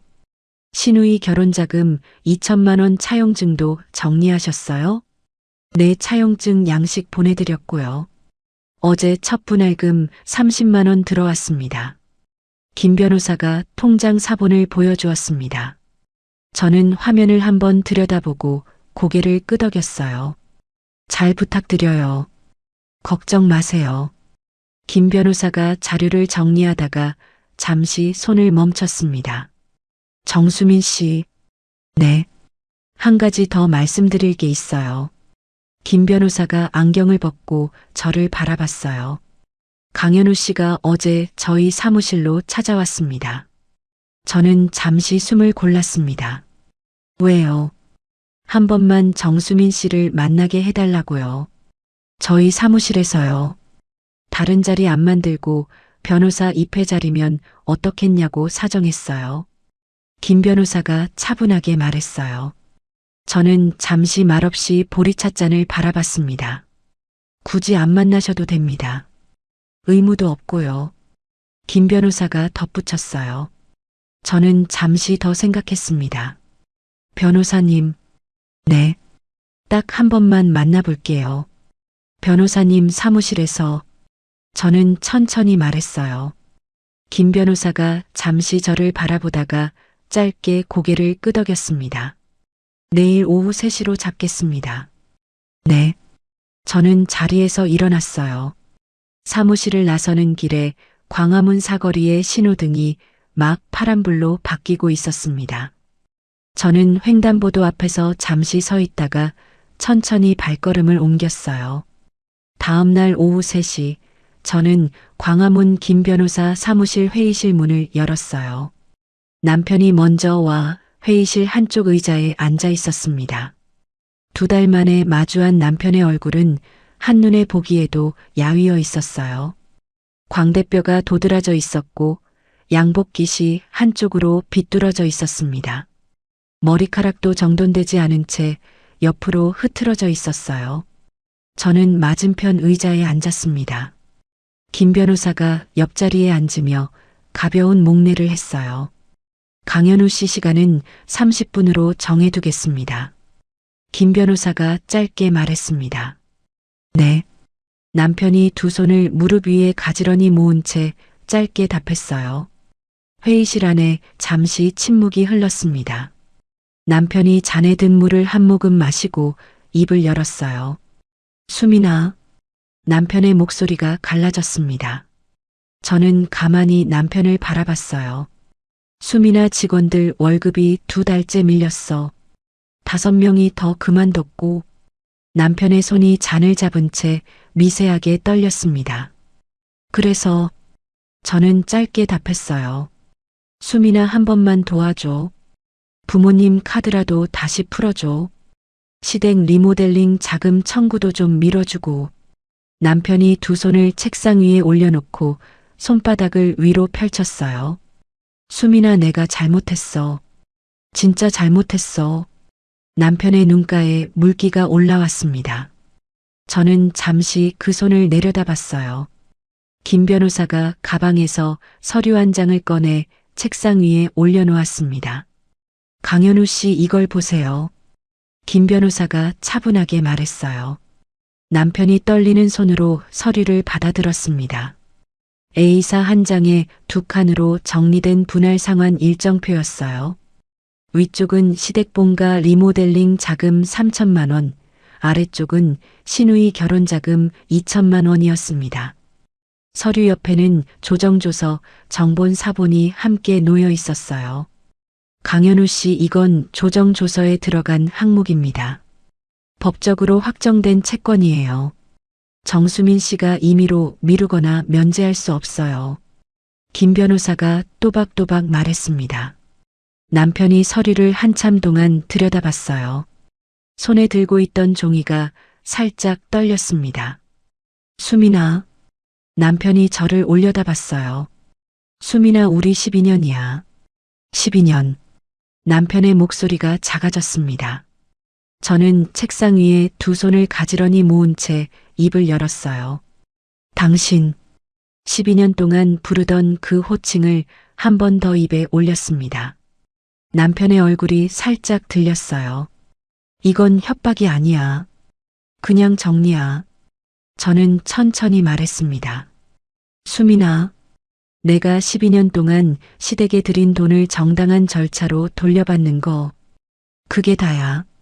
저는 시선을 한 번도 떼지 않았어요. 남편이 서류를 다시 책상 위에 내려놓았습니다. 손이 책상 위에 떨어지는 소리가 났어요. 수민아, 남편이 한 번 더 저를 불렀습니다. 저는 자리에서 일어났어요. 잘 지내. 저는 짧게 말하고 가방을 들었습니다. 회의실 문을 향해 걸음을 옮기는데 등 뒤에서 남편의 목소리가 들렸어요. 수민아, 한 번만. 저는 뒤돌아보지 않았습니다. 문을 열고 회의실을 나섰어요. 복도를 걸어 사무실 입구를 향하는 동안 김 변호사가 저를 따라 나왔습니다. 정수민 씨, 네, 수고하셨습니다. 김 변호사가 짧게 말했어요. 절차대로 진행해 주세요. 저는 가볍게 고개를 숙였습니다. 엘리베이터에 올라타 1층 버튼을 눌렀어요.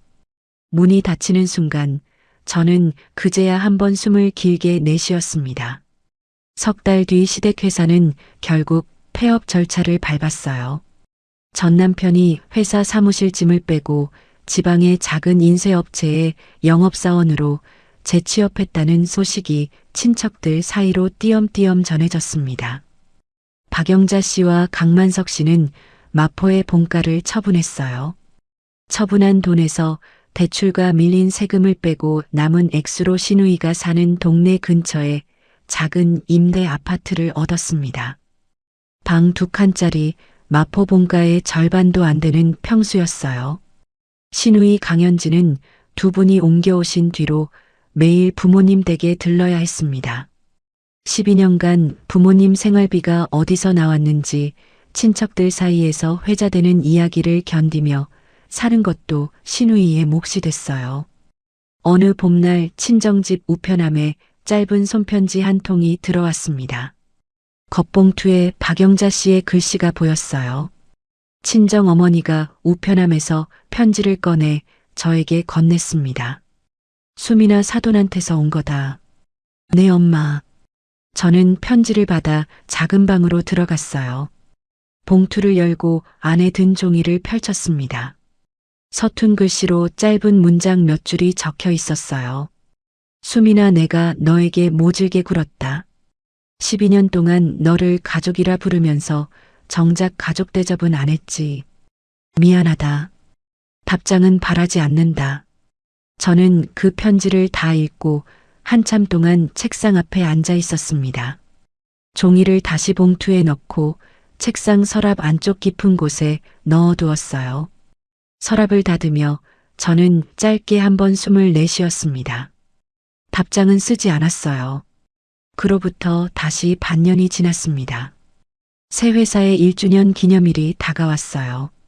저는 영업팀장과 회계 담당자, 그리고 H인쇄 사장과 D포장 사장을 작은 한정식집 룸으로 초대했습니다.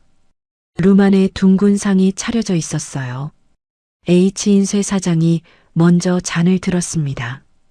대표님 1주년 축하드립니다. H인쇄 사장이 환하게 웃었어요. 사장님 감사합니다. 저는 두 손으로 잔을 받았습니다. D포장 사장이 옆에서 잔을 부딪혔어요.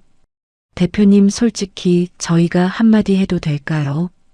D포장 사장이 잔을 내려놓으며 말했습니다. 네, 사장님. 대표님이 대표가 되시니까 이제야 자리가 제대로 잡혔어요. 저희도 결제일이 한 번도 안 밀려요. D포장 사장이 옅게 웃었어요. 사장님, 그렇게 말씀해 주시니까 감사해요. 저는 잔을 들었습니다. 영업팀장이 옆에서 작게 웃었어요. 대표님, 1년 동안 정말 고생 많으셨습니다. 팀장님이 더 고생하셨죠. 저는 영업팀장의 잔을 채워주었습니다. 회계 담당자가 잔을 두 손으로 받으며 고개를 숙였어요. 대표님, 저도 한 말씀 드려도 될까요? 네, 그러세요. 제가 전 직장에서 회계로 10년 일했는데요. 대표님처럼 자금 흐름 꼼꼼하게 보시는 분 처음 봤어요. 배우는 게 많습니다. 회계 담당자가 환하게 웃었어요. 저는 잠시 잔을 든 채 자리에 있는 네 사람의 얼굴을 천천히 둘러봤습니다. 12년 동안 한 번도 받아본 적 없는 종류의 눈빛이 그 자리에 있었어요. 저는 잔을 들어 한 번에 비웠습니다. 회식이 끝나고 친정집으로 돌아온 건 밤 10시쯤이었어요. 친정 어머니와 친정 아버지는 거실 소파에서 텔레비전을 보다가 저를 맞아주었습니다. 숨이 나왔어. 저녁 잘 먹었어? 친정 어머니가 일어서며 물었어요. 응, 엄마. 잘 먹었어. 저는 신발을 벗고 거실로 들어갔습니다. 친정 아버지가 안경을 벗으며 저를 보았어요. 우리 딸 1주년 축하한다. 고마워, 아빠. 저는 작은 방으로 들어가 가방을 책상 옆에 내려놓았습니다. 책상 위에는 내일 출근 일정이 적힌 다이어리가 펼쳐져 있었어요. 저는 의자에 앉아 펜을 들었습니다. 다이어리의 다음 페이지를 펴고 첫 줄 위에 잠시 펜 끝을 댔어요. 12년간 저는 누군가의 며느리였고, 누군가의 아내였고, 누군가의 올케였습니다. 그 호칭들 안에서 제 이름이 불릴 일은 거의 없었어요. 저는 펜을 천천히 움직였습니다. 다이어리 첫 줄에 또박또박 한 글자씩 적어 내려갔어요. 대표이사 정수민. 펜 끝이 종이 위에서 마지막 획을 마쳤습니다. 저는 다이어리를 덮고 책상 등을 껐어요. 창밖으로 마포 밤하늘이 보였습니다. 저는 의자에 잠시 더 앉아 있다가 자리에서 일어났어요. 여러분, 저는 정수민 씨의 12년이 한 장의 조정조서 위에서 정리되던 그 오후를 떠올려 봤습니다. 며느리라는 이름, 아내라는 이름, 올케라는 이름. 그 호칭들 안에 정작 본인의 이름은 어디에도 없었지요. 매달 25일 송금 버튼을 누르던 손, 시어머니 어깨를 주물러드리던 손, 남편의 셔츠를 다리던 손. 그 손이 어느 날 자기 이름 석자를 다이어리 첫 줄에 또박또박 적어 내려가던 장면에서 저는 한참을 그 자리에 머물렀습니다. 복수가 아니에요. 그저 빌려준 것을 돌려받고 잃었던 자기 자신을 되찾는 일이었지요. 시청자 여러분 중에도 가족이라는 이름 아래 오래도록 자기 몫의 마음을 밀어두고 사신 분 계실 겁니다. 참는 게 미덕이라 배웠고 가족이니까 당연하다 들어왔지요. 그런데 말입니다. 내 이름이 사라진 자리에 남는 건 결국 빈자리뿐이에요. 지금이라도 늦지 않았습니다. 내 마음, 내 시간, 내 자리 한 뼘씩 돌려받으시면서 사세요. 오늘 사연이 시원하셨다면 구독과 좋아요 꼭 눌러주시고요. 이야기를 끝까지 들어주신 분이 계시다면 잘 들었다고 댓글 하나만 남겨주세요.